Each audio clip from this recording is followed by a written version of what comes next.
All right, court is calling 2024 CR 1225, State of Texas versus Natasha Morgan. Can I have parties announced for the record for the state, Andrew Harris Sadelman. for the defense? Peter Calderola standing in for Mr. Humberto Saldana for And- Miss Morgan. And are you Miss Morgan? Yes, ma'am. All right, Yes, ma'am, Your Honor. all right. I got a little sore throat because the air conditioner over there in my dorm in Two Bravo is freezing cold, and I'm sorry, my voice is a little hoarse. I wasn't talking to nobody, Your Honor. I respect the judge. My mother was Air Force pilot, 97-286, even though I broke the law before her. I apologize. Oh, your apology is, Do a lot. your Several apology is months. accepted. It's horrible, the conditions. Yeah. All right, so here is my question. Defense, have you had a chance to confer with her? She said that she was hearing voices or, I take medication. I take Geodon. all right, and do you Yes. believe she's currently competent? I do so believe, Judge. I did speak with Mr. Saldana and he expressed that his intention to go forward with this plea and Miss Morgan's intention to go forward. All right, Ms. Morgan, can you raise your right hand for me, please? Do you solemnly swear and affirm the testimony you give will be the truth and nothing but the truth, so help you God? Yes, ma'am, Your Honor. All right, you can lower your hand, state your name for the record. My name is Natasha Elizabeth Malloy Morgan, Your Honor. All right. Ms. Morgan, if you were released, where would you be living? I was gonna go to the Hayden, while you was gone on vacation, I seen Judge Han, I believe her name is, on May the 17th, Your Honor. And she had asked me the same question that you asked All right, that would probably be Judge Her. me. I'm sorry, I knew it was No problem. age. All right, so with regards to your mental health issues, do you have a doctor that you see when you're not in custody? No, I'm gonna roll in the I Medicaid Superior and Amcon Insurance. They have Central Meds up there, but they have Center for Health down the street that they have a psychiatrist there that will be available to give me my psychiatric medication.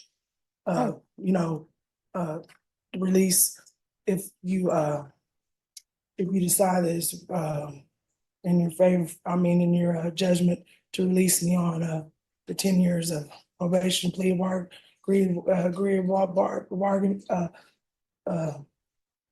Yes, ma'am. All right, and state you may be excused. Thank you, Your Honor. All right, the court is going to sentence you to 10 years in the prison, suspended and probated for 10 years. There's a $500 fine that will be probated. She's going to be on the MIC caseload, Yes, Your Honor. and that's based upon the evaluation that the court has seen. I'm going to ask for a trauma assessment, and I'm asking for that based upon what's in the PSI report. There's to be restitution, if any, to Jerry, Jeri Brown. I'm going to do a referral to Esperanza Court based upon what I've reviewed in the PSI report. If she's not accepted into Esperanza Court, then we will, that'll be the first one. If she's not accepted there, then we'll try felony drug court. The reason why I'm suggesting these, now, here's the thing. You have issues going on with you. I'm reading the PSI report. I've read the PSI report. I've seen your diagnosis. Going to Haven Hope is not the best place for you. You need a place where and these programs that I'm recommending to you, they're all outpatient programs. But you are going to be in custody for the weekend. Felony drug court and Esperanza Court, they will send someone over to interview you Monday or Tuesday. And if you're accepted in those programs, you'll probably be released on Wednesday, and you'll be released to be in their program. The judge had the patience of a saint, sitting through that rambling mess about air conditioning and vacations. Instead of letting her wander off to Haven Hope like it's a spa retreat, the judge made sure she'd actually get the help she needs. 10 years probation, court-ordered programs. Basically, the only thing standing between her and another courtroom sequel. What I can tell you is Esperanza Court and Felony Drug Court, they'll be able to help you with housing. They'll be able to help you with any mental health issues, and that's what you need. You understand? All right. And they will do it by next week. It will be done. It's not going to be done Well, there's still a strong possibility they may be able to see you this week, but because of the holiday, it may not be 100% this week, but definitely by the following week. And counsel, if it's not done by Tuesday of next week, just come back in and we'll have it brought over and I'll do something else. Yes, Your Honor. But you need to be open and honest with them. You understand? All right. There's to be regular reporting by Zoom or in person. There's to be regular random UAs. There's to be proof of employment or SSI within 45 days of release. There's to be no employment as a home health care provider or with minors. Field visits, one time per month until proof of stable medication compliance, and a referral to Center for Healthcare Services. There's to be 200 hours of community service restitution. I'm going to order anger management. Once that's completed, the community service hours will be deemed satisfied. Probation, is there anything else she needs? No, Your Honor. All right. Is there anything else you need from the court to be successful? I wanted to ask you, am I allowed to speak? Sure, yes. I don't understand, I've been in psychiatric care since the age of 9 years old, state of Oklahoma Mhm. and in Texas. And I just don't see how psychiatric, I mean, like everybody wants me to take medication, it seems like, for issues. That, you know, I did 20 years in prison, 12 years administration segregation. I hadn't been in trouble in 4 years. And 2 of them imprisonments was on false allegations. And then on this one, I mean, Well, here's the thing. Let me explain something to you. So with regards to medication, if the doctor says you don't need medication, if the doctor says, she just needs therapy, then that's what we'll do. But what I'm reading in the TAP evaluation, it states that you're on medication at the jail. yes, So, yes, ma'am, I do take the medication in jail issues, but I do know within my rights as the state, I've been to South Sheltertown, Florida Ridge, I've been to mental hospitals. Like I said, state of Oklahoma, my mother was military, I was myself in Post Oklahoma. If that's court order, I mean, like medication, I don't use drugs or alcohol or anything well, like this is what I that. can tell you. Yes, ma'am. Legally, with medication, if you choose not to take the medication, what's going to end up happening is you may or may not decompensate. If you decompensate and become incompetent, they are probably going to take you into custody because this is considered a violent offense. And then they will seek to help you regain competency. And if they determine that medication is what will make you become competent and you choose not to take it, it will go before a judge. And then when it goes before that judge, they'll have a hearing on whether or not medication is to be forced. So what do you? And here's the thing, you're having an attorney to represent you at that hearing. I'm just giving you these rules and I give people conditions. You have a choice. You can follow them or not follow them. Yes, ma'am. That is completely up to you. Yes, And of ma'am. course, there are consequences when we make certain choices. All right, good luck to you. If you need anything, just let the court know. All right. On this case, my understanding, a motion to revoke has been filed? I believe so, Judge. Yes. Yes, with regard to the non-enrollment in the Esperanza, Judge, I believe my client was a little bit confused because she was under the impression it needed like to be a prostitution or a drug charge. Now, I told her that that's not necessarily the case. If the Esperanza court assesses her and they feel that she does meet criteria, then she would need to do that program. I did speak with the Esperanza court caseworker, Ms. Benavides. She did state that they attempted to do an assessment, however, that was cut short, but that they would not mind doing an assessment now that my client knows more about the program and to be able to give them a better look as to whether she meets criteria or not, that they can meet with her and assess her either tomorrow or. The judge is out here breaking it down like a patient school teacher explaining homework to a kid who forgot their pencil. She's laying out options, consequences, and reality checks like it's a buffet. But of course, the defendant still finds a way to be confused. Medication, therapy, housing, court programs, everything is handed on a silver platter. But somehow we're still debating. At this point, the judge deserves a medal for patience. Thursday. Okay, here's the thing. I don't know why I should give her a chance to do that. And this is why I'm saying that. When we were here on July 2nd, here we are in August, I ordered that she was to be assessed by a Esperanza court. I don't know why people think, and I'm speaking in general terms, why people think when I order something, their option is, oh no, I'm not doing that. I don't want to do that. The word I received back from Esperanza court, I believe, is she didn't want to do it. She'd rather just go to prison. I think it was just be continued to be allowed to do her probation. I know that she was released and checked in and did her orientation. I wasn't released. Excuse me, Your Honor. Please have permission to speak, Your Honor. Sure, you can speak. You can explain to me why you didn't follow the That was court's July order. 16th, ma'am. When I seen you July 2nd, I've been over here 11 times. You explained to me that you would grant me the 10-year probation. You asked me where I was gonna go. You said you wanted Esperanza. I have the probation papers in my dorm that you wanted me to go to Esperanza Drug Court, Your Honor.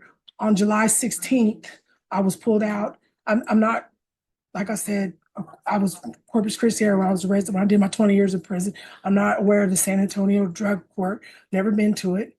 No, but here's the thing. I did it on July 16th, ma'am. They took me to Esperanza. Understand. I did the whole interview for an hour. And you said, No, I did I an don't want interview. it. No, you said, I don't want Esperanza court. Did you not say, well, counsel, Judges. I will tell you this. There's a motion to revoke that's been filed. I'll hear the motion to revoke and everybody can present whatever evidence they wish to present. Your Honor, if she does not meet criteria, then she would not be able to do the program as well. And that's what we believe, is that she does not meet criteria for the No, program. she said, my understanding is, and this is from probation, that she did not want to be in Esperanza court. So this is what we're going to do. We are going to have a hearing on the motion to revoke.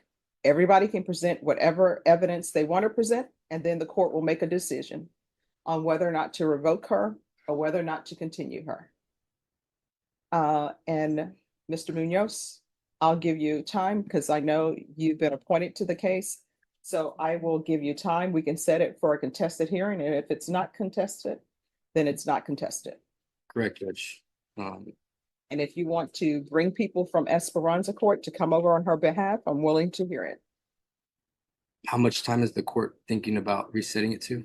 How much time are you requesting? Of course, you know, a minimum 10 days, but how much time are you requesting? 2 to 3 weeks, Your Honor. All right, Ms. Ferguson, on this case, can you recall it in 3 weeks, please, for a contested? All right, September 12th, counsel? Yes, Your Honor, that will work. I imagine that the CLO has a copy of the motion to revoke for me. Yes. Thank you, Your Honor. All right, thank you. So we'll be back on September 12th for a contested. All right, thank you, Your Honor. You're welcome. Hello, good morning. Good morning.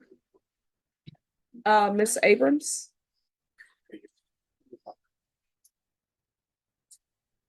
Yes, Judge. So where are we on this case? So Judge, Mr. Munoz has done a wonderful job coordinating. And with I the people. smile at that because I knew you were always gonna does. say that. He always He always does. does, right? I'm coordinating with the PICU unit, and I made a couple of phone calls to Cross Point, and they have accepted, approved, ready to go with Miss Morgan if the court allows. She has been approved for housing with them.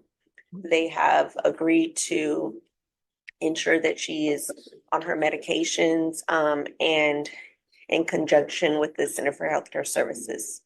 I would ask that we put her on the mental health unit to be supervised with probation, and so forth.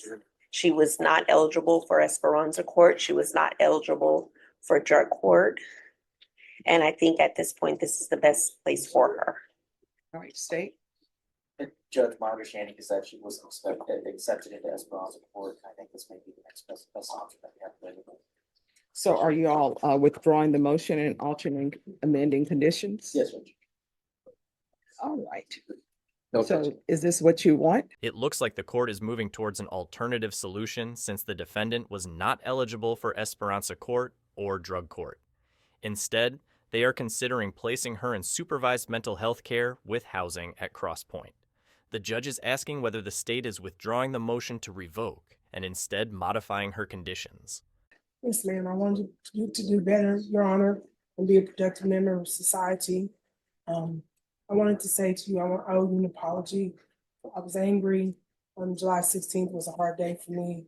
I have been through a lot of trauma in my life, but I know I don't want to die in prison or go back to the prison.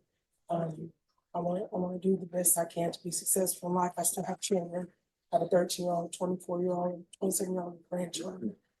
And I owe you an apology for getting angry and saying I was angry, and I've been wanting to take anger management, and I'm going to take anger management and comply with all orders of probation department and the orders that you've written. All right, well, apology accepted. And this is what people don't understand, and it's a hard thing to do. And, you know, I'm constantly growing. Nobody's perfect. Everybody's constantly growing. And I will tell you what I've learned to do, and I have to constantly remind myself to do it. If I see an email and I'm upset by the email, I don't respond to it right away. I'll respond to it the next day. And so that's what you should probably practice, responding the next day, because then you can perhaps take a step back and look at things objectively. That's my 2 cents. Yes, ma'am. That's a Well, really good tip. actually, not my 2 cents. That's at least $1. That's a really good tip, yeah. It's hard to do, but if you do it, you'll find out that it's better for you. Because once you said something, you can't take it back. And there's never been a regret, I don't believe, where you regret that you didn't send an email right away, you know?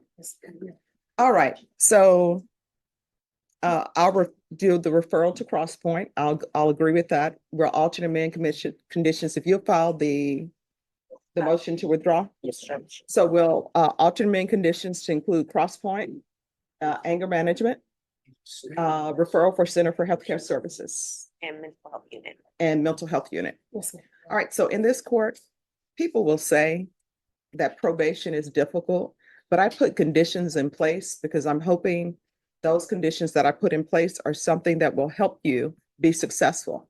So in this court, to be successful on probation, communication is key. Your attorney will tell you this. If you have an issue, let probation know. If you think you're going to use, let probation know. I normally don't revoke people for seeking out help from probation. Like, I'm going to use probation, help me.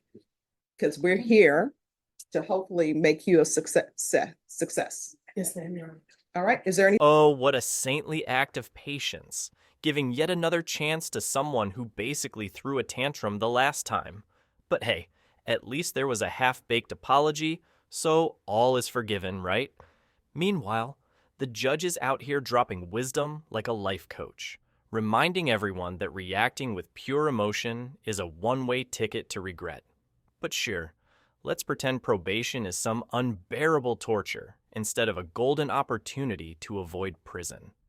If people actually listened the first time, maybe these heartfelt speeches wouldn't be necessary.